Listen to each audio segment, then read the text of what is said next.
Halo pemirsa GPR TV, bertemu kembali bersama saya Boda Azhari Ishak dalam program Kominfo Newsroom.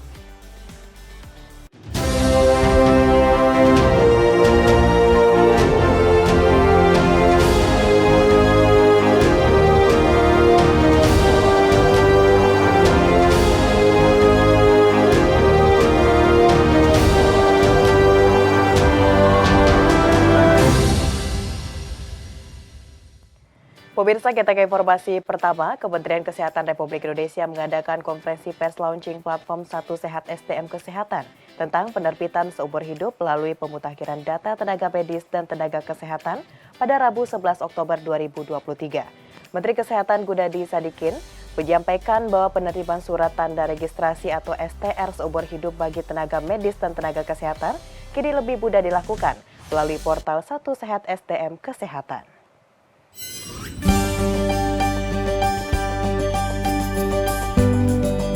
Kementerian Kesehatan meluncurkan platform Satu Sehat SDM Kesehatan untuk proses perizinan praktik dokter yang lebih cepat, transparan, dan komprehensif. Platform ini sebagai upaya pemerintah dalam mempermudah urusan administrasi tenaga medis dan kesehatan di Indonesia. Direktur Jenderal Tenaga Kesehatan Dr. Gigi Ariyanti Anaya dalam konferensi pers mengatakan, Satu Sehat SDMK bertujuan untuk memfasilitasi pencarian dan integrasi profil, pembaruan data pribadi dan keprofesian serta layanan registrasi dan perizinan. Satu Sehat SDM Kesehatan dirancang untuk menghindari adanya pemalsuan surat tanda registrasi dan surat izin praktik seperti yang belum lama ini terjadi. Selain itu, pemutakhiran data dan proses registrasi melalui portal Satu Sehat SDM Kesehatan juga mampu memangkas berbagai biaya hingga birokrasi yang mempersulit akan proses terbit surat tanda registrasi. Karena selama ini terjadi fragmentasi informasi dan pendataan. Sumber informasi terpisah-pisah, di konsil sendiri, kemudian di pelayanan kesehatan sendiri, di organisasi profesi sendiri, yang sering sekali menyebabkan duplikasi dan ketidakkonsistenan data. Padahal data ini kita tahu sangat penting untuk kita mengambil kebijakan-kebijakan. Dalam kesempatan yang sama, Menteri Kesehatan Budi Gunadi Sadikin mengatakan, layanan registrasi dan perizinan selama ini tidak terrealisasi sehingga melibatkan berbagai entitas dan dinilai memperlambat proses penerbitan surat tanda registrasi. Dengan adanya platform ini diharapkan akan membantu tenaga medis, tidak hanya mengurangi biaya tetapi juga waktu pengurusan yang luar biasa. Saya bicara banyak sama dengan teman-teman di Papua, sulit sekali mereka ngurusnya dan harus biaya transportasinya tuh mahal sekali ya kadang-kadang untuk mengurus ini. Jadi dengan adanya izin yang sekali seumur hidup ini akan sangat membantu mereka, bukan hanya dari biaya tapi juga dari waktu pengurusan yang luar biasa. Melalui portal ini, semua pemilik surat tanda registrasi dapat melihat data dan perkembangan masing-masing, serta dapat melakukan pembaruan secara mandiri jika terdapat data yang kurang sesuai. Bahkan untuk selanjutnya akan kemudian diverifikasi oleh Kementerian Kesehatan. Pemirsa, Indonesia kembali terpilih dalam keanggotaan Dewan HAM PBB periode 2024-2026. Menteri Luar Negeri Retno Marsudi menyebutkan terpilihnya Indonesia yang keenam kalinya sebagai anggota Dewan HAM PBB merupakan wujud kepercayaan diberikan Indonesia untuk turut dapat berkontribusi pada pemajuan dan pelindungan HAM.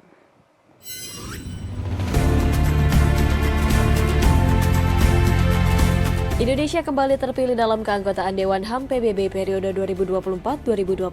Tercatat dalam pemungutan suara yang dilakukan pada 10 Oktober 2023 di General Assembly Hall, markas besar PBB New York. Indonesia memperoleh 186 suara dari keseluruhan 192 suara. Dari wilayah Asia Pasifik, perolehan suara Indonesia sebanyak 186, Kuwait 183, Jepang 175, dan Republik Rakyat Tiongkok 154 suara. Angka perolehan suara ini juga merupakan suara tertinggi yang pernah diperoleh Indonesia sepanjang sejarah pencalonan Indonesia di Dewan HAM PBB. Menteri Luar Negeri Retno Marsudi menyebutkan, terpilihnya Indonesia yang keenam kalinya sebagai anggota Dewan HAM PBB merupakan wujud kepercayaan yang diberikan Indonesia untuk terus dapat berkontribusi pada pemajuan dan pelindungan HAM. Indonesia sebagai anggota Dewan HAM yang keenam kalinya dan kali ini memperoleh suara terbanyak merupakan wujud trust yang diberikan Indonesia untuk terus dapat berkontribusi bagi pemajuan dan pelindungan HAM. Tema keanggotaan Indonesia di Dewan HAM adalah Inclusive Partnership for Humanity. Kemitraan yang inklusif adalah kunci. Kemitraan inklusif diperlukan untuk kemanusiaan. untuk memajukan dan untuk pelindungan hak asasi manusia. Indonesia konsisten tidak ingin melihat isu HAM dipolitisasi. 3 prioritas utama Indonesia dalam menjalankan keanggotaan di Dewan HAM PBB yakni pertama, meningkatkan kapasitas negara-negara dalam mempromosikan dan melindungi HAM, utamanya melalui peningkatan kerjasama teknis dan capacity building. Kedua, mendorong dialog yang intensif antar negara dengan kelompok kawasan yang akan dilakukan dengan sinkronisasi mekanisme pemajuan HAM di kawasan seperti ICAR, dengan ACWC dengan mekanisme HAM global. Kerjasama dengan badan-badan di tingkat regional dan global juga akan diperkuat. Dan yang ketiga, mendorong implementasi nilai-nilai Universal Declaration of Human Rights. Indonesia akan terus mendorong penguatan multilateralisme dengan prinsip solidaritas, inklusivitas, dan kesetaraan.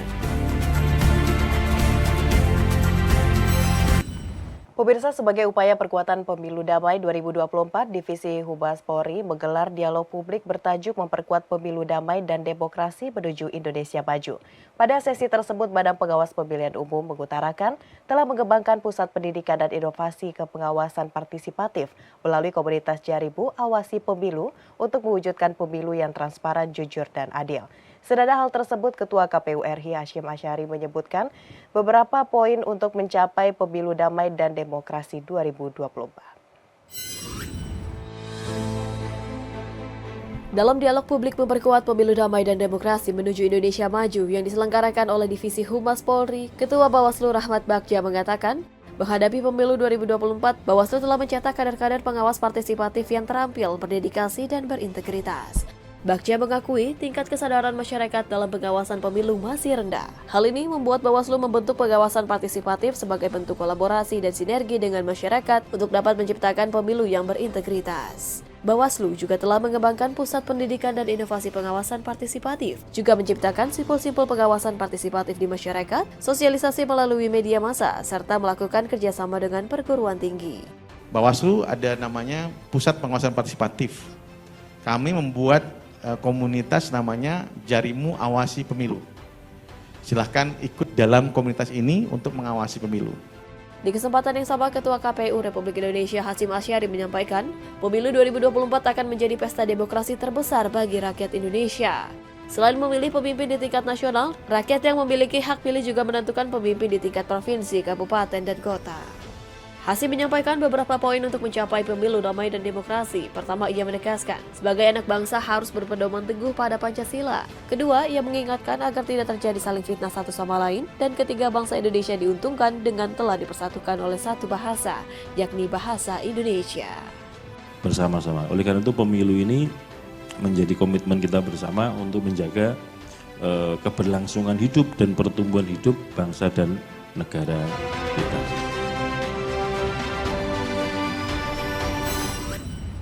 Pemirsa, dalam momentum berkantor di Papua, Wakil Presiden Ma'ruf Amin membangun dialog bersama para tokoh, perwakilan aktivis hak asasi manusia hingga kalangan atlet. Dalam pertemuan tersebut, Wapres menampung aspirasi dan berupaya mewujudkan tanggung jawabnya dalam mendukung Provinsi Papua untuk menjadi provinsi olahraga. Dalam rangka mendorong percepatan pembangunan di Papua, Wakil Presiden Republik Indonesia Ma'ruf Amin memerintahkan agar dibentuk jajaran komite di daerah untuk dapat mendukung sinkronisasi pemerintah pusat dan daerah melalui pembentukan desain besar olahraga daerah. Peraturan Presiden Nomor 86 Tahun 2021 tentang Desain Besar Olahraga Nasional merupakan rencana induk yang berkelanjutan dalam lingkup olahraga pendidikan, olahraga rekreasi, olahraga prestasi, dan industri olahraga pada periode 2021 hingga 2045. Wapres menyebut penyusunan DBOD Papua akan dijalankan oleh Kementerian Koordinator Bidang Pembangunan Manusia dan Kebudayaan dan Kementerian Pemuda dan Olahraga. Kedua kementerian diminta untuk dapat melibatkan aspirasi masyarakat. Wapres mengatakan, pemerintah sudah bulat menetapkan Papua sebagai Provinsi Papua. Ia berharap agar di Papua dapat segera dibangun pusat pengembangan dan inovasi bidang keilmuan olahraga yang dapat menyokong kemajuan industri olahraga di tanah Papua. Saya harap Papua akan bisa lebih cepat untuk dapat dibangun sport science ini untuk memajukan. Pemirsa, usai jeda pariwara, kami akan kembali dengan informasi lainnya. Tetaplah bersama Kominfo Newsroom.